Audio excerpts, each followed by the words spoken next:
Hello. In this video, I'm going to talk to you about an ethnographic research project on the miniature hobbies in order to better understand the media niche.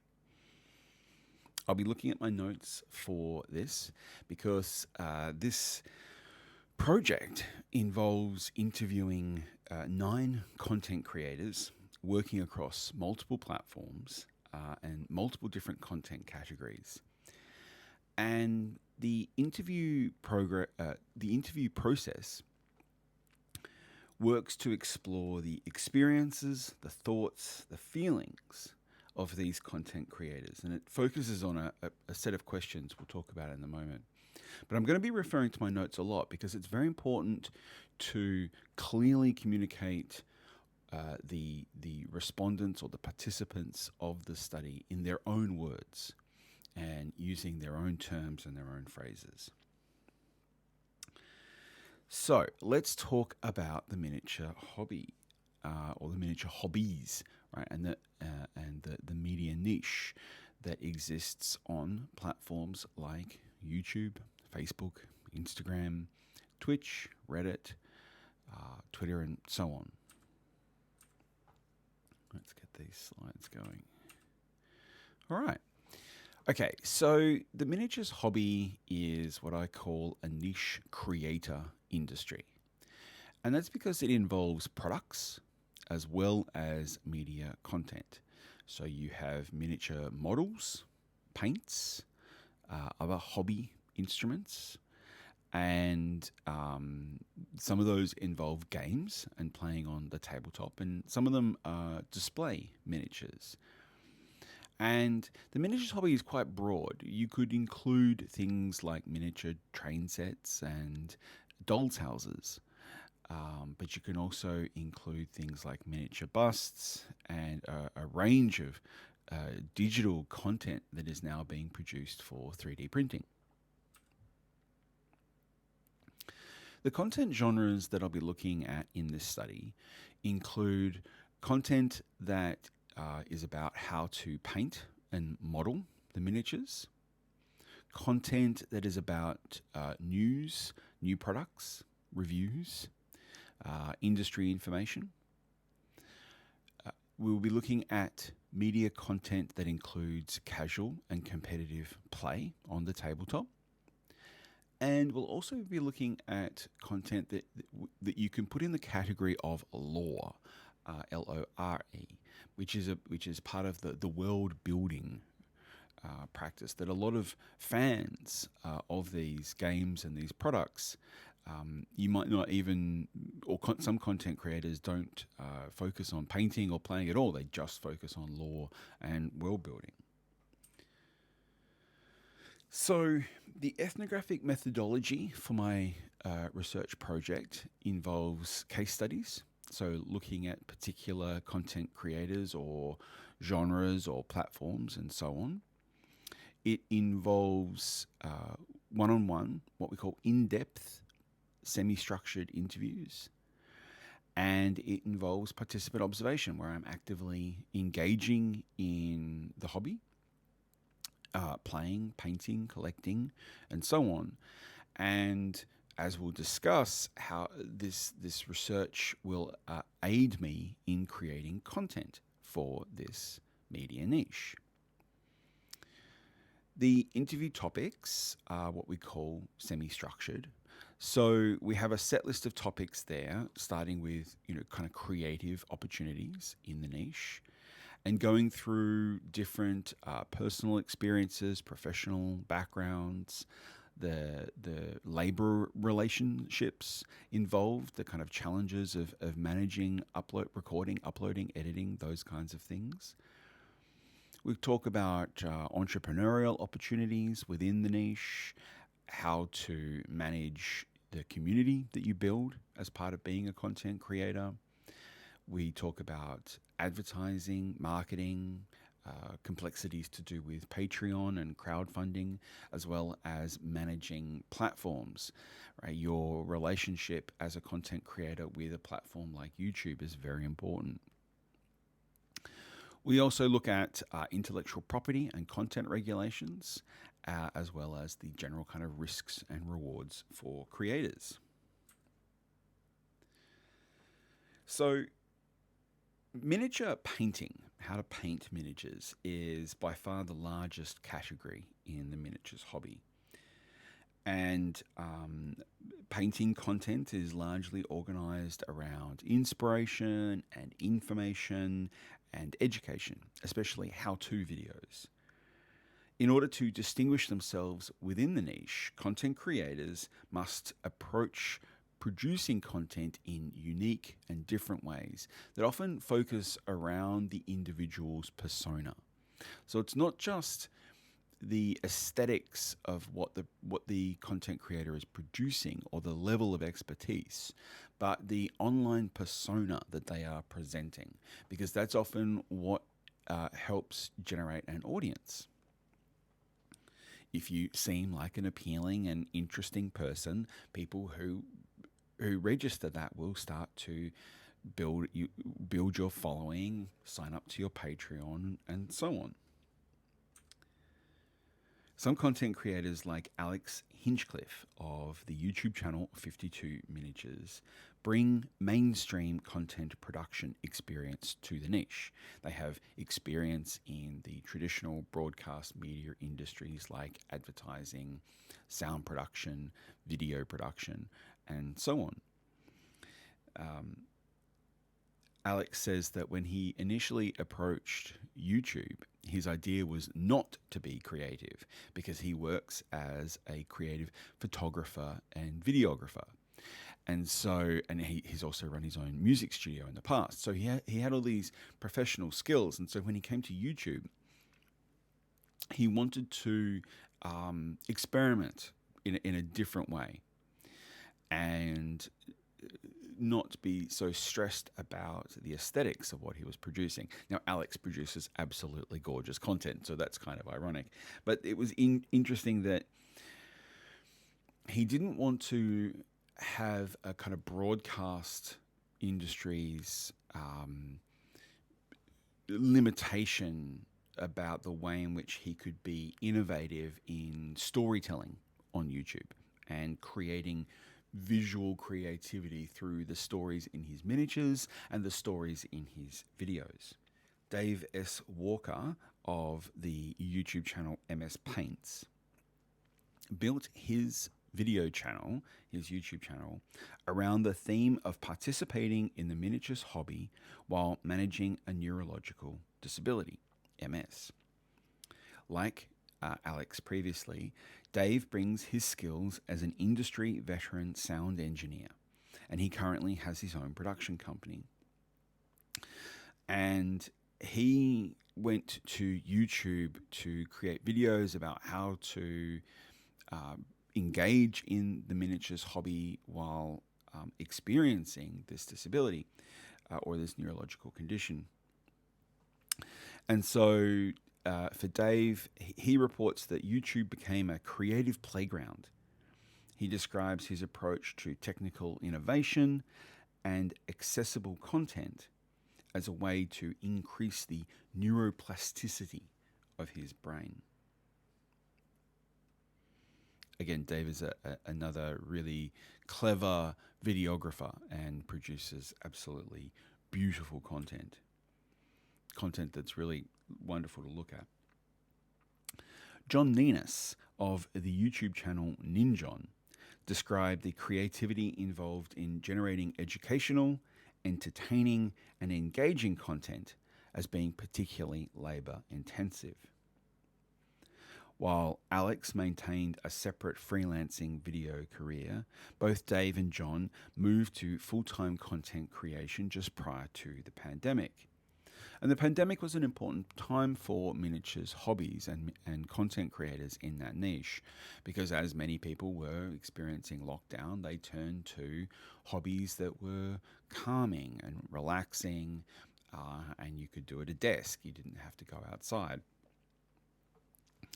John also said some really interesting things about how to become a professional YouTuber.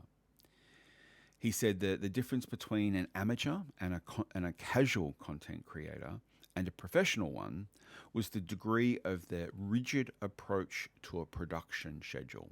This seems to be the key kind of factor in becoming a YouTube content creator is how well you can develop a production schedule and how well you can stick to it. Now, that doesn't mean that production schedule is locked in perpetuity. You might review your progress regularly every month or 2-3 months, for example, and think about whether you need to alter that production schedule. The crucial distinction between social media entertainer, right, the big kind of social media entertainers on platforms like YouTube, and a niche content creator is that not all content creators in the niche want to become full-time producers like John. Anthony Magro of the YouTube channel AOS Coach produces content for players of the miniature wargame Warhammer Age of Sigmar.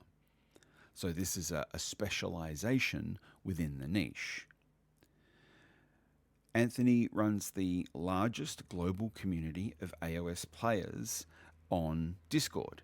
His AOS Coach Discord channel has more than 6,000 users. It's a very busy channel. Lots of rooms to discuss all different elements of the hobby. It's a particularly interesting and vibrant place to discuss what you're passionate about. Anthony occupies a really interesting position in the niche as a specialist, and he has a very healthy YouTube channel, gets lots of comments and views and so on, but he has no current intention of moving to full-time content production.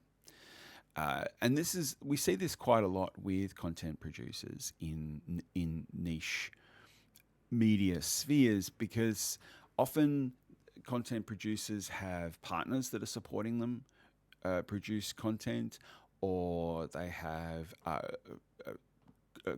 career in a totally separate field that's not related to this, and so they're turning their hobbies and their passions and their interests into content, but not as a full-time. But that doesn't mean that they can't be influencers. I think Anthony is an interesting case where, on the global stage of the AOS content, the Age of Sigmar content, you can call Anthony an influencer. And he was quite interesting to talk to, because he was talking about the way in which Dungeons and Dragons, the role-playing game, was once super niche, and it became more and more mainstream as a recognizable activity, to the point where you have shows like Stranger Things basing entire plots and themes around this once very obscure game. And so something like Warhammer has the potential to become like Dungeons and Dragons. This is an interesting situation because the company that owns Games Workshop, which produces Warhammer, owns the intellectual property rights of those materials. And so you see this quite a lot in niche media and the niche creator industries, where people will be producing content around a product or a thing to which they don't have the intellectual property ownership for. They don't own copyright in the works that the company produces. And so therefore there is sometimes an informal and sometimes a formal relationship with that company. Another interesting phenomena is hype cycles. So a company like Games Workshop produces new products and releases them every week. And then content creators will produce videos about that new product coming out. And so that kind of hype cycle drives interest in the product, and that drives interest in the videos. This is where we talk about the mutualism of a media niche. There's a mutually reinforcing presence of content creators and the content owner, the intellectual property owner rather, and there's this mutually reinforcing cycle. However, we also see negative content, and we see in the media, in the niche media, personas who are devoted to creating negative content and hypercritical content. But that also just increases the hype for the product. It drives the algorithm. The algorithm doesn't care if your content is being positive or being negative. It just wants to see clicks. It just wants to see video completions and so on. And so that's a really interesting phenomena in the media niche. We talked previously about the role of lore and world building. Douglas Griggs of 2 Plus Tough is one of the content creators who creates Age of Sigmar lore videos. So this is the company Games Workshop produces books about the game, fictional books, but also manuals and how to play and rules. And Douglas then creates content about that. What's interesting about Douglas is that he's started to create content for other games, other publishers. So games like Conquest from Parabellum Games. Now that's a much smaller player base and a much smaller potential audience, but fans of that content are seeking, fans of that game are seeking that content. And so they will go to Doug to watch that content because it's not available anywhere else. So this is a hyper form of specialization within the niche that can be really productive.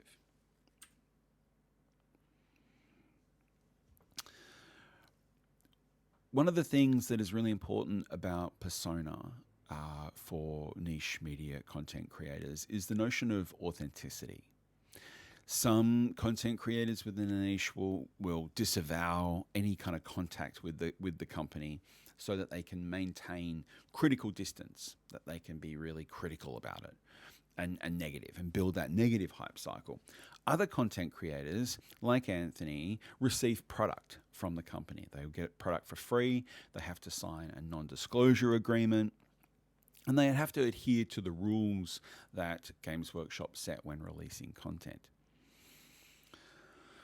And so you'll see Anthony give a kind of statement at the start of his videos that yes, the company sent me content, but the company isn't looking, it isn't editorializing, it isn't stopping me saying from what I want. And so that creates a notion of authenticity, a sense of authenticity that yes, okay, this person is getting product, but we're also getting an honest review.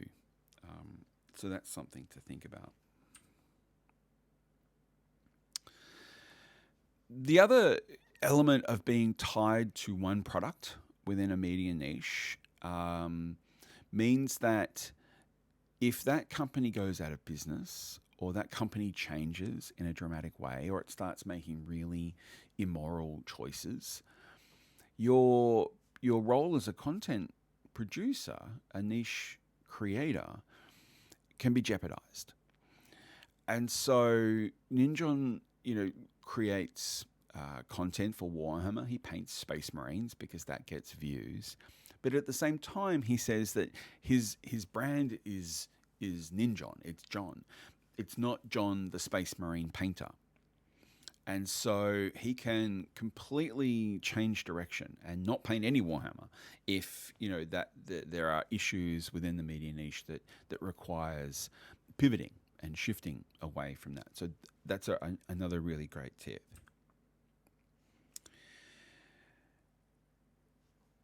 Games Workshop is an odd company. It only recently kind of acknowledged content creators existed, and last year it flew a bunch of content creators out to the launch of its new product.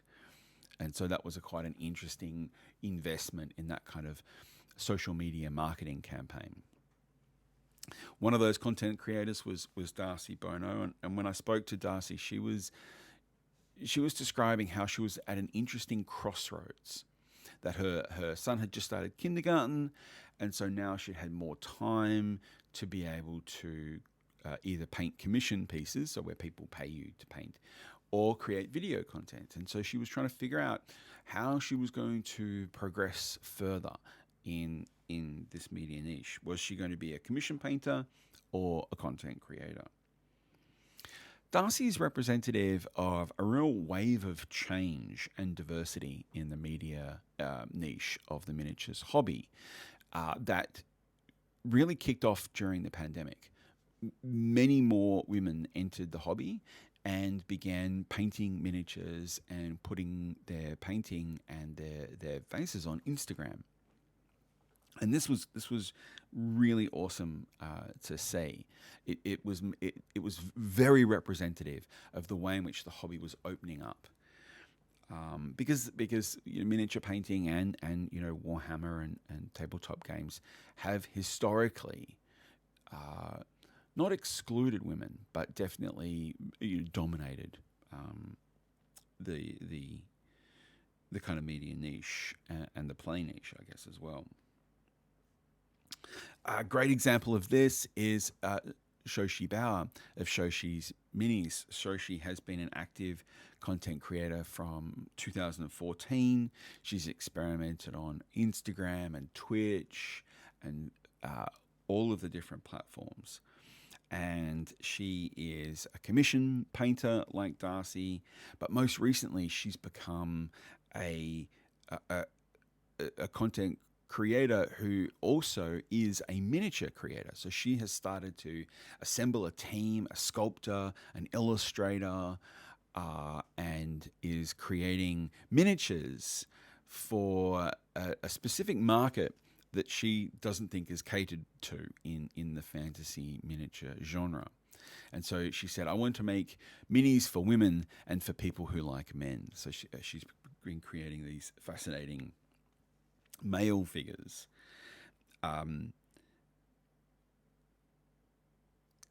So this is where entrepreneurship overlaps with content production in really important ways. Another example of this is Angela of the YouTube channel Hobby Night. She began creating hobby content for the media niche at the outset of COVID, as her job in a retail hobby store ended due to the lockdowns.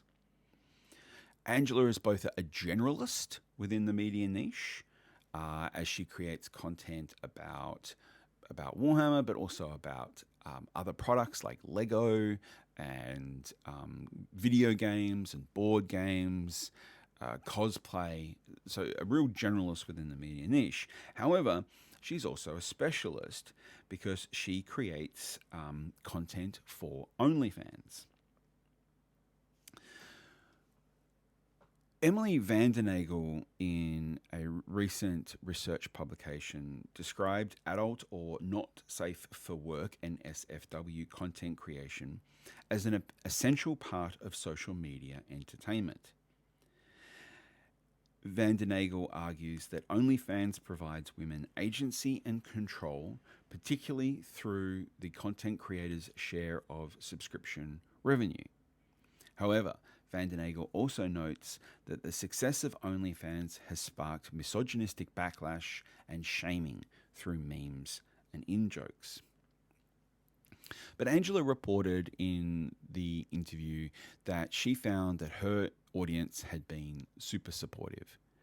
She said that she's had very few trolls and that she found that the content moderation tools on Instagram and YouTube to be quite effective in blocking and removing negative content. And so she was very clear in prescribing a method of being very proactive in monitoring comments and blocking and banning negative contents in order to create a positive experience for herself and for her audience. Finally, I want to highlight the work of Australian artist Mylan Nguyen. Mylan is a real crossover figure in the kind of miniatures content creation. She's a formally trained visual artist. She's previously worked in glass, and she is a gallery artist. She produces works to be shown in a traditional gallery setting. But she said that in the interview that she had always loved model making, not just miniatures, but tiny little toys in little matchboxes. And so she began experimenting and using Instagram as a way to share not only the final product, but the process. And this is where Mylan took off. On her Instagram, she became really popular for showing the process of how to create these amazing models. And she recreates actual real live locations around Sydney. So I'll put a link to her Instagram in the description for the video, because I highly recommend you checking out, because Mylan is amazingly creative in that she does these replications from eye. She's not working off a plan or anything. She has this amazing ability to recreate the real world in miniature. But then her content is all about the process. So it is fascinating and absorbing to watch these models come together through this craft, this super high level of skill. And so that's part of her online persona.